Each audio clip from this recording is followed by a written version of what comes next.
हमारी दीवार उनकी दीवार एक है, लेकिन हम भी धुआं उड़ता दिखते हैं।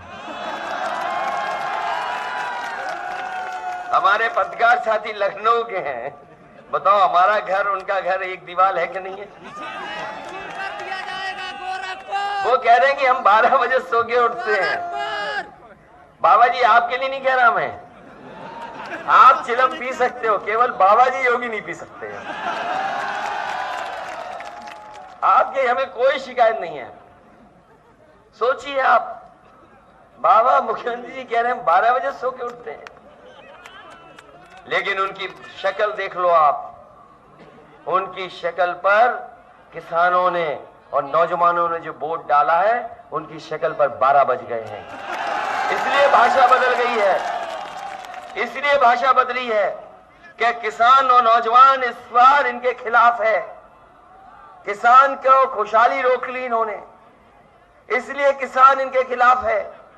हम तो किसान भाइयों आपसे कह रहे हैं, आप अपनी मिट्टी की कसम खाना, नहीं तो ये जमीन भी बेच देंगे। अगर जमीन बचाना है तो आपकी अपनी मिट्टी की कसम खानी पड़ेगी। 3 काले कानून लाए थे जमीन छीनने के लिए, 3 काले कानून लाए कि नहीं लाए बताओ? 750 से ज्यादा किसान शहीद हो गए, सरकार ने सुनवाई नहीं की। 750 किसान, और उनको सोचो क्या क्या किन किन चीजों का सामना करना पड़ा। गर्मी आई वो नहीं हटे, बारिश में नहीं हटे, कड़ाके की ठंड पड़ी नहीं आई, कोरोना से ऐसी बीमारी महामारी रही, वो लोग वहां से नहीं हटे। 700 से ज्यादा किसान शहीद हुए, लेकिन किसानों ने अपना आंदोलन नहीं छोड़ा। और जैसे ही बीजेपी को पता लगा कि अब तो चुनाव कराना पड़ेगा पंजाब और उत्तर प्रदेश में, इन्होंने तीनों कानून वापस ले लिए। केवल वोट के लिए कानून वापस लिए हैं, केवल वोट के लिए हैं। हो सकता है आने वाले समय में पता नहीं क्या करने लगे। इसलिए मैं आपसे कह रहा हूं कि इस बार किसान इन्हें माफ नहीं करेगा। इस चुनाव में किसान माफ नहीं कर रहा है, उत्तर प्रदेश से इनको साफ करने का काम करेगा किसान।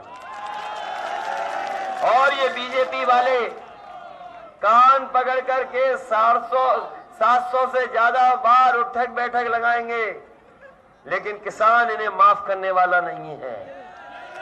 बताओ किसान भाई, माफ तो नहीं कर दोगे ने? और नौजवानों आप मत माफ करना। आपको कहा कि हम नौजवानों को 1 करोड़ स्मार्टफोन दे चुके हैं। बताओ बाबा होकर के क्या कह रहे हैं आप?